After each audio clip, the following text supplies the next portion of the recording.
The meaning of पुनर्जीवन। पूर्ण का अर्थ क्या है? सॉरी, मैंने पुनर्जीवन बोला, पूर्ण जीवन। पूर्ण का अर्थ है वो जो संपूर्ण है, अधूरा नहीं। और जीवन अर्थात अस्तित्व का व्यवहार या अनुभव और कर्म कह लो आप।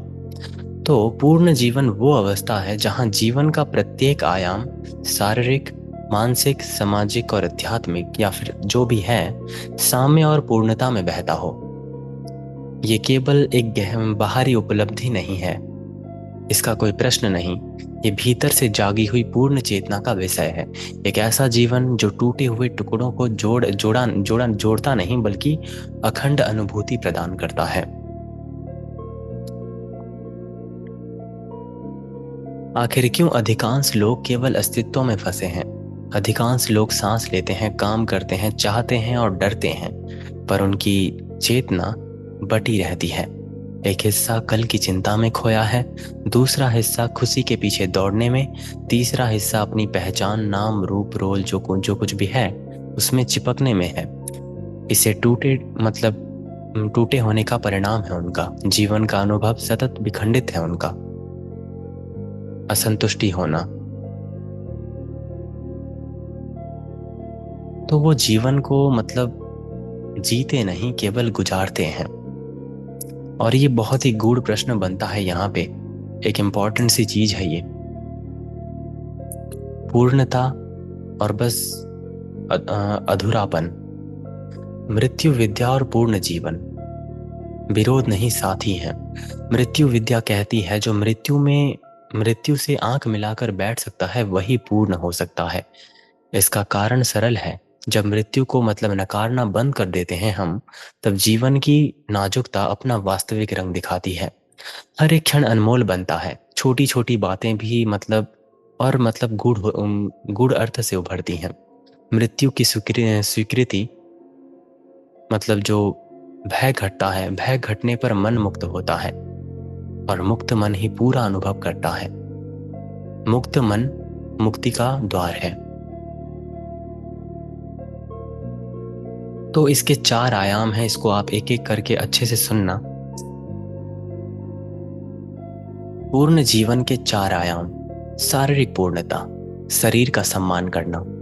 तो आप सब तो जानते होंगे कि शरीर को मंदिर कहा गया है। शरीर को मंदिर मानकर जीवन जीना, संतुलित रूप से आहार करना, पर्याप्त विश्राम, संयम और शुद्धता।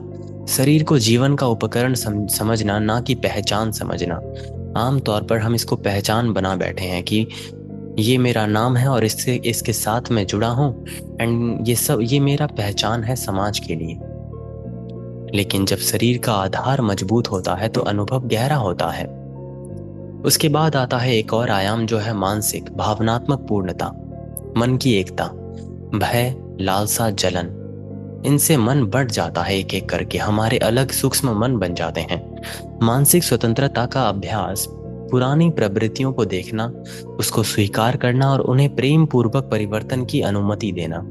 जब मन शांत और केंद्रित हो जाएगा तो जीवन की विविधता पूर्णता में खिल जाएगी। जो हमारा मन अलग अलग चीजों में बटा हुआ है, सूक्ष्म मन में जो है उसको जोड़ के एक कर देना। उसके बाद आता है संबंधी या फिर एक तरीके से आचरणिक पूर्णता, संबंधों में पूर्णता। रिश्ते नाते में एक जो प्रेजेंस और निस्वार्थता है उसको समझते हैं। कर्तव्य में प्रेम और प्रेम में विवेक, ऐसा संवेदनशील संबंध जिसमें आदमी भी मालूम होता है और फिर भी बंधा नहीं रहता। ये जीवन का अर्थ देता है कि बिना उसके बोझ मत बनना। अगर मैं सरल शब्दों में कहूं तो सबके साथ संबंध बनाना पर संबंधी ना बनना, ये है इसका सीख।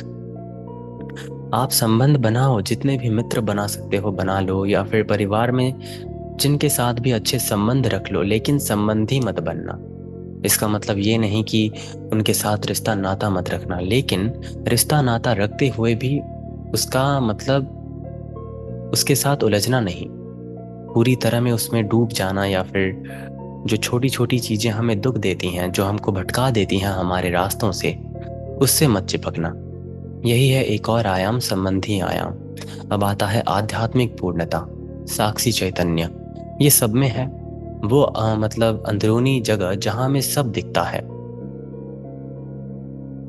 ये अनुभव है कि मैं केवल मेरा अनुभव नहीं, मैं वो मतलब जागरण हूं जो अनुभवों को देखता है। यही पूर्णता की मूल कुंजी है। हाँ, एक तरीके से मोह में ना पड़ना, मोह में, संबंधी आयाम में। जैसे मैंने बांसुरी बांसुरी का एग्जाम दिया। बाहर से सुनने पर संगीत सुंदर है, पर बांसुरी तभी संगीत देती है जब वो खाली हो। पूर्ण जीवन का अर्थ है कि भीतर से खाली होना, ताकि दिव्य संगीत स्वतः प्रवाहित हो। जैसे मैंने बहुत अच्छा मतलब एक एग्जाम्पल दिया था मेटाफोरिकली वीडियो में, महाभारत का जो था, कि द्रौपदी को मतलब कृष्ण चाहे तो तभी मतलब सहायता दे सकते थे जब दुशासन ने द्रौपदी को छुआ था। लेकिन कृष्ण ने तभी सहायता की जब द्रौपदी ने समर्पित किया। तो जब आप समर्पण करोगे तब अपने आप ये होने लगता है।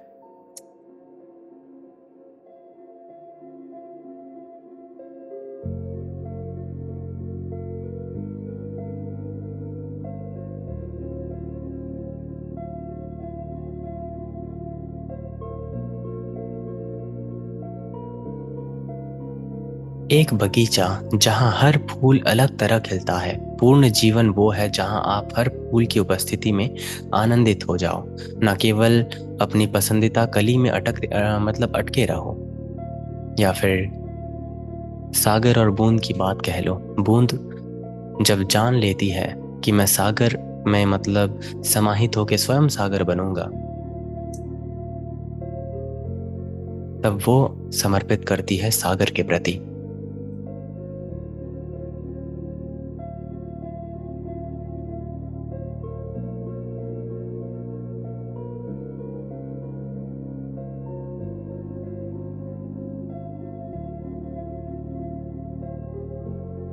एक छोटा सा अभ्यास आता है जिसको आपको करना चाहिए। प्रत्येक दिन थोड़ी देर मृत्यु प्रतिहार करना।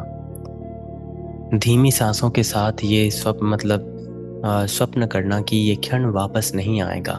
उसके बाद सर्व उपस्थिति करना, एक कार्य चुनना, खाना, एक बात करना या फिर कुछ भी, और पूरा ध्यान उसी में लगा देना। मतलब प्रैक्टिस करना कि अगर मैं पानी पी रहा हूँ तो मैं बस पानी पी रहा हूँ और मेरा भटकाव किसी और चीज की ओर ना हो। अब आता है स्वीकृति का पत्र। दिन में एक बार लिखना कि आज क्या चला क्या नहीं, बिना आत्मा आलोचना के। और ये मन को एक अखंडता सिखाएगी। उसके बाद सेवा का नियमित कर्म करना। निस्वार्थ सेवा से अहंकार घटता है और जीवन का अर्थ बढ़ता है।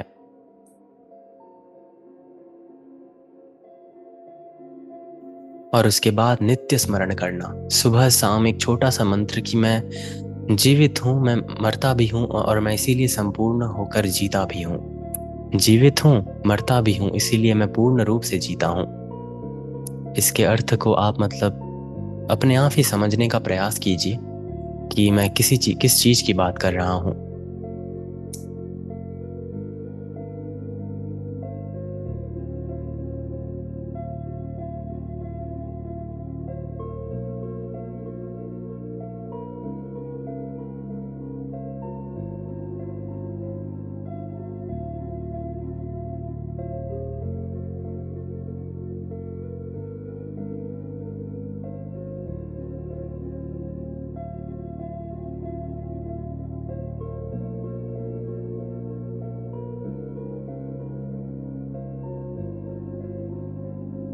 सामान्य इंसान जीवन नहीं जीता, वो जीवित रहने की दौड़ में भागता है।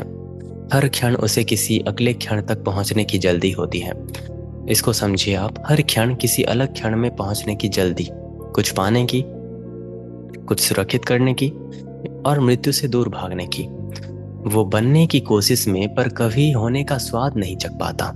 इसीलिए बहुत से लोग मृत्यु के दौरान बहुत ही दुख दर्द से मरते हैं।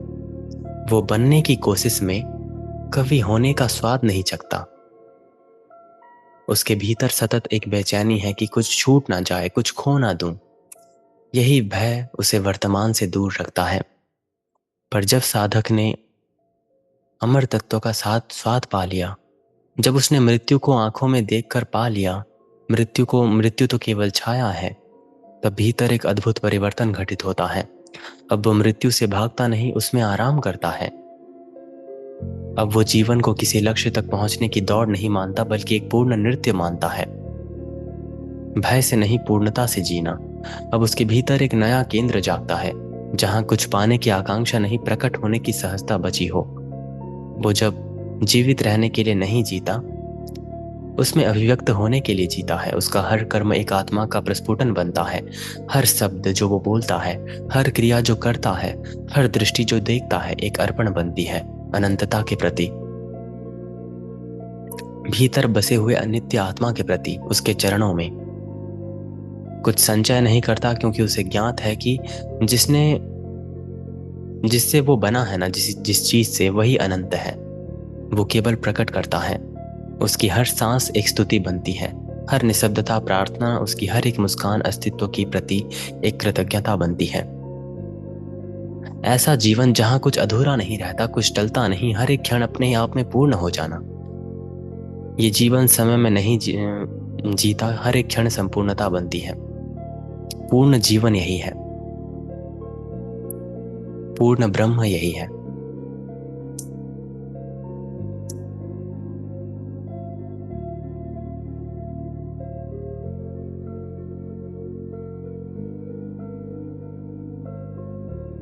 सुंदर मृत्यु। सुंदर मृत्यु का अर्थ क्या है? बिना विरोध के मरना। अच्छी मृत्यु का अर्थ ये नहीं कि मृत्यु आलीशान बिस्तर पर हो, या फिर अस्पताल में होने के बजाय घर पे हो, आराम से नेचुरली हो डेथ। इसका मतलब ये नहीं। या वातावरण में शांति हो, या बाहर स्थिति नहीं, भीतर की परिपक्वता हो। बल्कि अच्छी मृत्यु या सुंदर मृत्यु का अर्थ ये है कि मृत्यु का विरोध ना करना, जीवन को पूरी तरह से स्वीकार करना, ताकि मृत्यु भी उसे स्वीकार का हिस्सा बनकर आए। आप सब ये तो मानते ही हो कि अगर मैं जीवन जी रहा हूं, तो सुख दुख भी मेरे जीवन के हिस्सा ही हैं। आप ये स्वीकार कर चुके हो। लेकिन बहुत से लोग मृत्यु को स्वीकार नहीं कर पाते कि वो जीवन का हिस्सा है। लेकिन जिस दिन आप ये स्वीकार करने लगते हो कि मृत्यु भी मेरे जीवन का एक हिस्सा ही है पूरी तरह से, तभी सुंदर मृत्यु घटित होती है।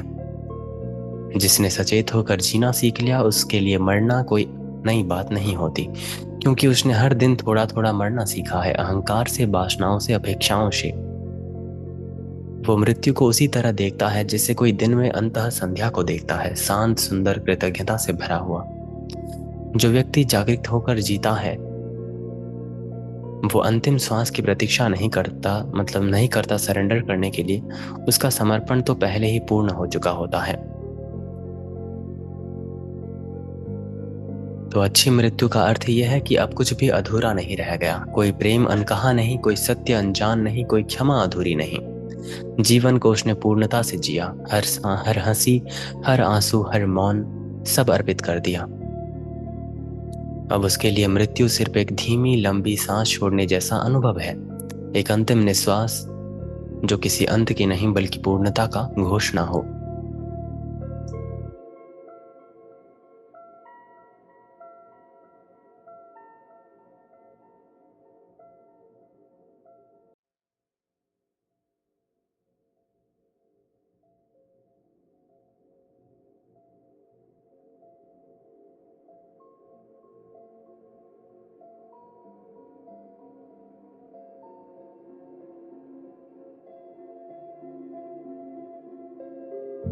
महान प्रस्थान। रमण महर्षि। जहां जाना भी रहना है। तो जब रमण महर्षि को एक डिजीज हुआ था, उनके शिष्यों ने आंसुओं से भरी आंखों में प्रार्थना की, भगवान हमें छोड़कर मत जाइए। महर्षि मुस्कुराए। वो मुस्कान कोई मानवीय मुस्कान नहीं थी, आत्मा की थी। उन्होंने कहा कि मैं कहाँ जा सकता हूँ, मैं तो यही हूँ सदा से। और उसी क्षण जब उन्होंने देह त्यागा, आकाश में एक उल्का रेखा चमकी, जैसे सृष्टि स्वयं कह रही हो कि वो लौटा नहीं, वो स्वयं प्रकाश बन गया। एक किताब है, आप सब पढ़ना, जिसके ऊपर मैंने 2 वीडियोस भी बनाए थे, मैं कौन हूँ, हु एम आई। इसके फर्स्ट पेज में ही लिखा है कि जब रमन महर्षि की मृत्यु हुई थी ना, तो पश्चिम या फिर किसी साउथ या फिर नॉर्थ के आकाश में एक उल्का पिंड टूटकर गिर रहा था। उनके शिष्यों ने इसको नोटिस किया था। उसके बाद सुकरात का एग्जाम्पल लेते हैं। सॉक्रेट्स, जब मतलब यूनान के दार्शनिक सुकरात को मृत्युदंड मिला तो उन्होंने शांत मन से विष का पात्र उठाया।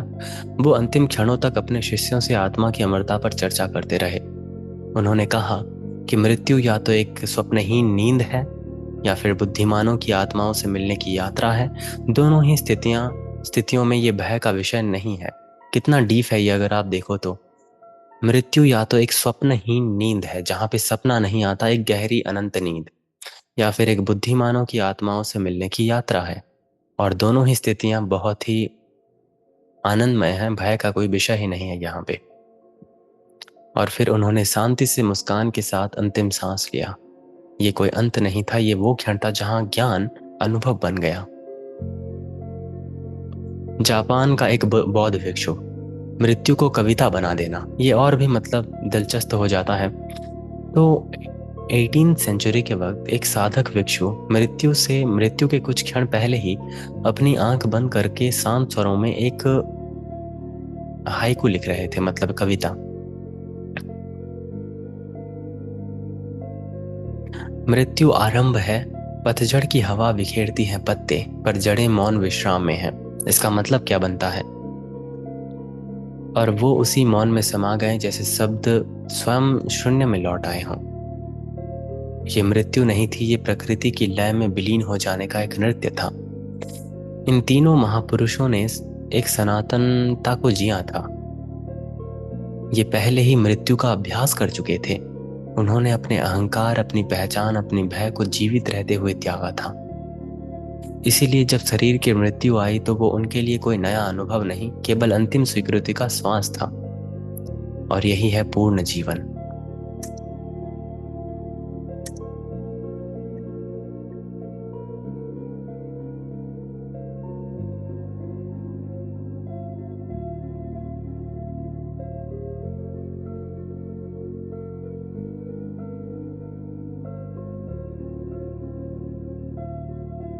उपस्थिति का जीवन, प्रेजेंस ओवर प्रोजेक्शन। जो पूर्णता में जीता है वो न अतीत में ठहरता है, न भविष्य की चिंता में भटकता है। वो केवल क्षण में रहता है, और यही क्षण उसका मंदिर बनता है। जब वो हाथ धोता है तो केवल वो एक अनुष्ठान होता है।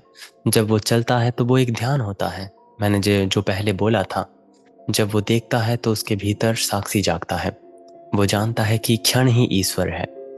इसको आप याद रखना, ये एक फिलॉसफी नहीं बल्कि पूरा का पूरा एक अटल सत्य है कि क्षण ही ईश्वर है। अगर मैं इस क्षण आपके साथ मतलब चर्चा कर रहा हूँ, बात कर रहा हूँ, तो ये क्षण ही ईश्वर है। इसीलिए हर क्षण में उसका पूरा अस्तित्व उपस्थित रहता है, ना कि प्रक्षेपण, ना अपेक्षा, केवल उपस्थिति। प्रेम बिना अधिकार के। उसका प्रेम गहरा है पर बंधा हुआ नहीं। वो जानता है कि हर प्राणी एक यात्रा है और समय की नदी से गुजरता हुआ एक पवित्र अतिथि है। वो किसी को पकड़ने की कोशिश नहीं करता, क्योंकि उसे ज्ञात है कि सच्चा प्रेम स्वामित्व नहीं चाहता, केवल आशीर्वाद देता है।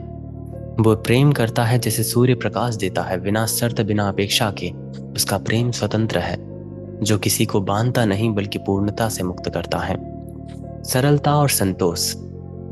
पूर्ण जीवन का तीसरा संकेत है सरलता। वो जीवन का आनंद भोगों में नहीं ढूंढता बल्कि छोटी छोटी चीजों में रस लेता है। सुबह की हवा में, बच्चे की हंसी में, खामोश पेड़ की छाया में, या फिर ये कह लो कि अगर आप सुबह सुबह चाय पीते हो तो चाय पीते हुए आनंद लेते हो, तो उसमें सरलता ढूंढना। हर एक चीज में, जो भी आप नित्य कर्मकांड करते हो। पर्सनली अगर बोलूं तो मुझे साइकिलिंग बहुत पसंद है। नेचर में, पहाड़ों के बीच, माउंटेन में जाना, तो ये मेरे लिए सरलता और संतोष का प्रतीक है। अगर मुझे कोई कुछ ना भी दे, अगर मुझे बस प्रकृति ही मिल जाए तो मेरे लिए उतना काफ़ी है, सरलता और संतोष। क्योंकि वो आनंद में नहीं जीता, वो आनंद बनकर जीता है। सरलता उसकी पहचान और संतोष उसका वैभव। उसके बाद आता है संपूर्ण समर्पण बिना निष्क्रियता के। जो पूर्ण जीवन जीता है ना, वो कार्य करता है पर परिणामों में नहीं उलझता। जैसे कि निष्काम कर्म, मैं करता नहीं माध्यम हूँ। उसका कर्म शांति से जन्म लेता है और शांति में ही विलीन होता है। वो अपनी इच्छा को ईश्वरीय प्रवाह के साथ मिला देता है, जैसे नदी स्वयं सागर को सौंप देती है। ये समर्पण निष्क्रियता नहीं बल्कि जागृत कर्म है। तो सारांश में अगर कहूँ, ऐसा व्यक्ति जीवन को पूर्ण वाक्य की तरह जीता है, जहाँ कुछ अधूरा नहीं, कुछ अनावश्यक नहीं। उसके जीवन में उपस्थिति है, प्रेम है, सरलता है और समर्पण है। इन चारों चीजों को आप याद रखना।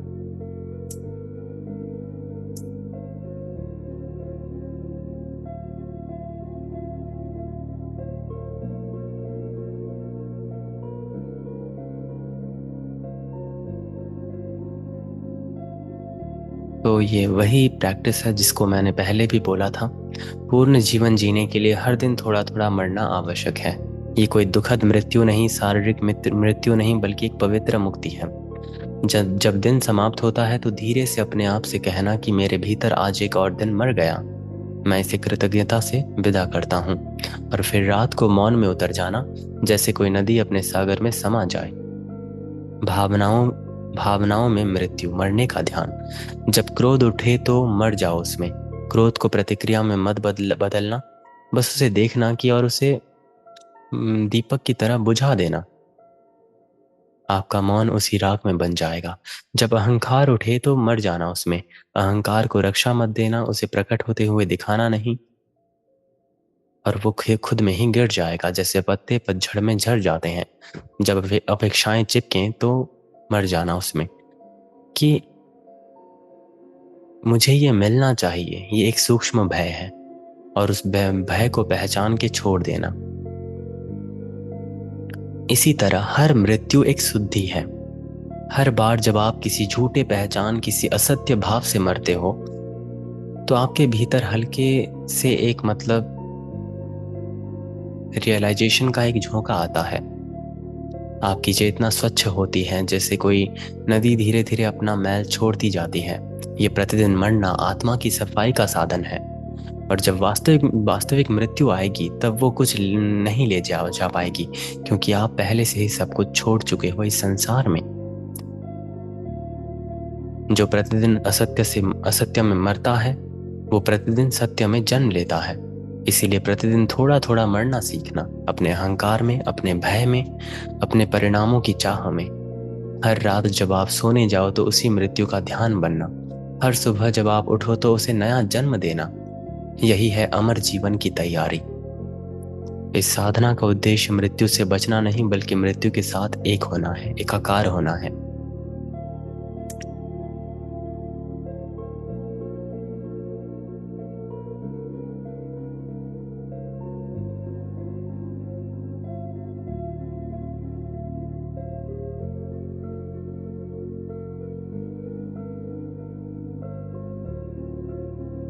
पूर्ण जीवन की ज्योति, न पूरा ठहराव न अधूरा प्रवाह। जो व्यक्ति पूर्ण जीवन जीता है वो दीपक की तरह होता है, जो हर क्षण जलता है पर कुछ भी बचाकर नहीं रखता। वो आधा नहीं जीता, वो पूरा जलता है। उसका अस्तित्व अधूरा नहीं बल्कि पूर्णता में खिलता है। वो जानता है जीवन का मूल्य उसकी लंबाई में नहीं बल्कि उसकी गहराई में है। एक क्षण यदि पूर्ण जागरूकता में जिया जाए तो वो 100 वर्षों की आधी दौड़ से अधिक मूल्यवान होती है, क्योंकि उसी एक क्षण में आत्मा जीवित होती है। वही सृष्टि आपके भीतर गूंजती है, वही आपकी ज्वाला साक्षी बनती है। ऐसे व्यक्ति के पास जब मृत्यु आती है तो वो उसे देखकर भयभीत नहीं होती, वो स्वयं नतमस्तक होती है, क्योंकि वो जानता है कि ये जीवन पहले ही अमर हो चुका है। मृत्यु ऐसे व्यक्ति के लिए अंत नहीं बल्कि प्रणाम है। जैसे अस्तित्व स्वयं कह रहा हो कि धन्य है वो जो पूरा जला और अपनी ज्योति से अंधकार को तृप्त कर गया। जो दीपक की तरह जलता है वो मृत्यु से पहले ही अमरत्व के अधीन होता है।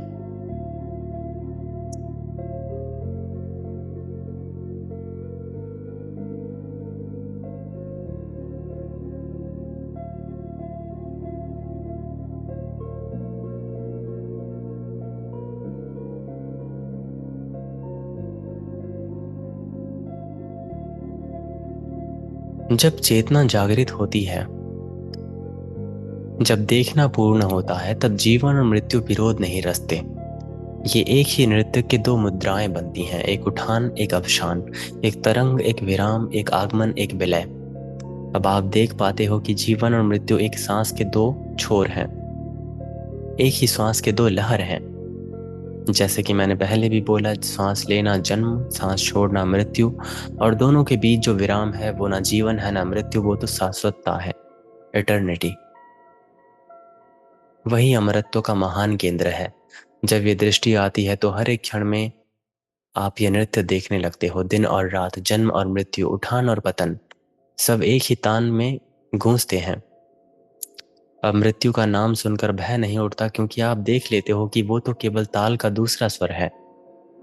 जीना है हर एक क्षण मरना, और मरना है शाश्वत रूप में जीना। यही है पूर्ण जीवन का शिखर। यहाँ जीवन और मृत्यु के बीच कोई दीवार नहीं रहती, जहाँ दोनों एक दूसरे को पूरक करते हैं। एक ही नर्तक के दो भुजाएं बनते हैं ये। हर इस अनुभूति में हर श्वास एक मंत्र बनेगी, हर हृदय की धड़कन एक जाप बनेगी। और यही है the dance of life and death.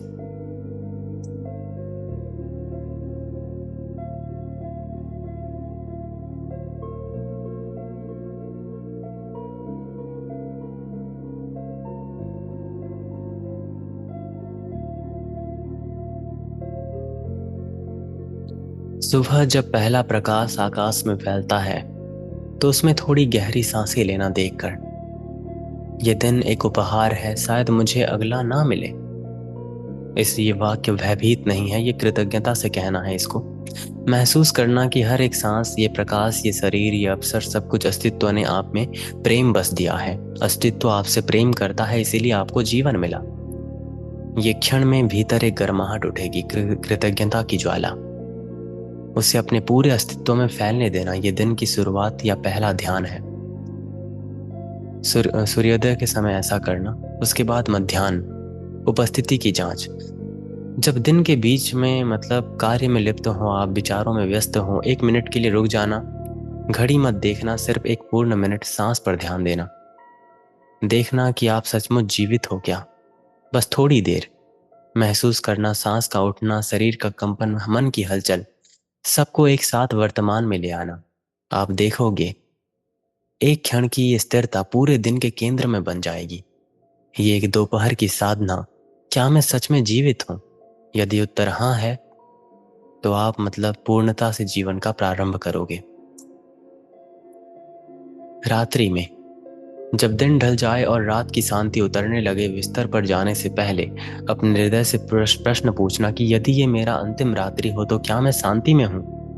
ये कितना डीप फिलोसॉफिकल है, जो मेरे अस्तित्व को मतलब एक बहुत ही विनम्रता का भाव देता है। जब मैं ये पूछता हूँ अपने आप से हर रात, यदि ये मेरी आखिरी रात होती, अंतिम रात्रि होती, तो क्या मैं शांति में हूँ यहाँ पे? जो अधूरा रह गया उसे क्षमा करना, जो अनकहा रह गया उसे भीतर ही व्यक्त कर देना, जो भारी है उसे श्वास के साथ छोड़ देना। कितनी सुंदरता के वाक्य हैं ये। और फिर धीरे से अपने भीतर कहना कि मैं पहले ही अनंत में समा चुका हूँ। उस भाव के साथ सो जाना जैसे मृत्यु कोई भय नहीं बल्कि एक शांत विश्राम हो। सुबह कृतज्ञता, दोपहर जागरूकता और रात समर्पण, और यही है पुनर्जीवन की त्रिमूर्ति।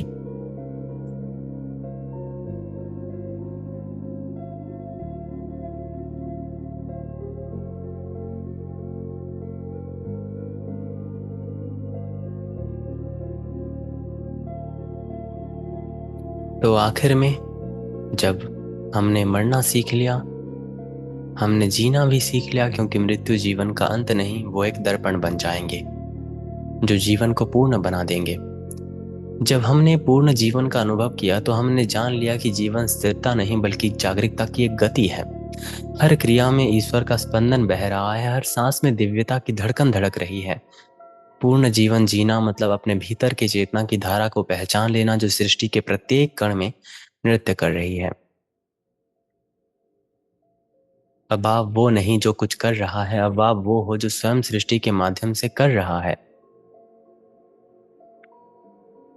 इस पूर्णता में एक अंतिम कदम उठाना, समाधि की ओर, जहां जीवन और मृत्यु दोनों पीछे रह जाते हैं, जहां मैं और तू का भेद मिटता है, जहां अनंत मौन शेष रहता है। यहीं पे समाप्त होता है हमारा आज का कार्यक्रम, अमर तत्व और पुनर्जीवन। अब हमारा बस एक ही कार्यक्रम रह गया है, जिसका नाम है अनंत साक्षी।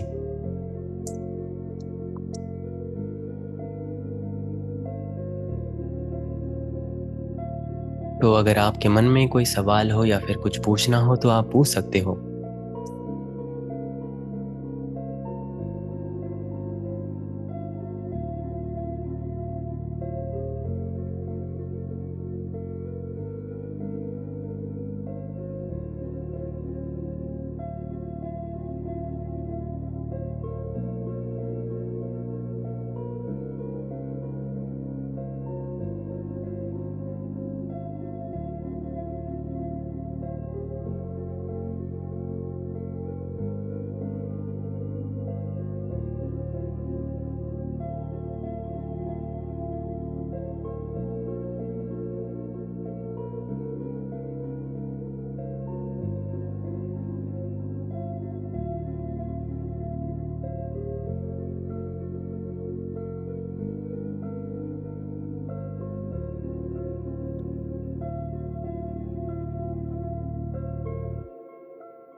आई होप कल भी आप मतलब इसी तरह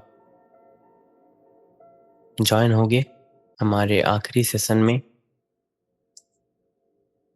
जो है अनंत साक्षी।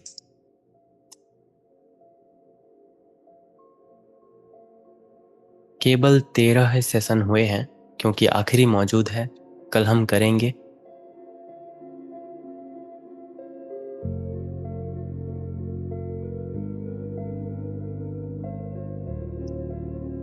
क्योंकि ये 14 डेज का कार्यक्रम था, 7 दिन योग सूत्र एंड 7 दिन मृत्यु विद्या।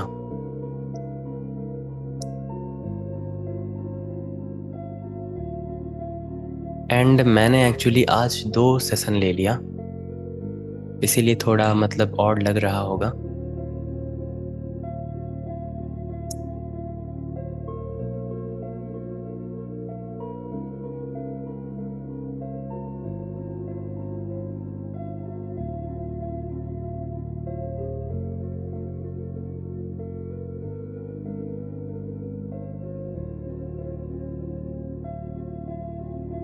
और आज मैंने 8 बजे इसलिए रखा क्योंकि अभी मुझे थोड़ा कुछ काम है। आई होप आप सभी को मतलब ये सेशन अच्छा लगा होगा। मिलते हैं कल हमारे अनंत साक्षी वाले कार्यक्रम में।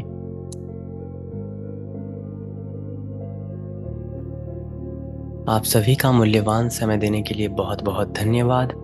सभी को शुभ रात्रि। हर हर महादेव। मैं यहीं पे आज का कार्यक्रम अंत करता हूँ।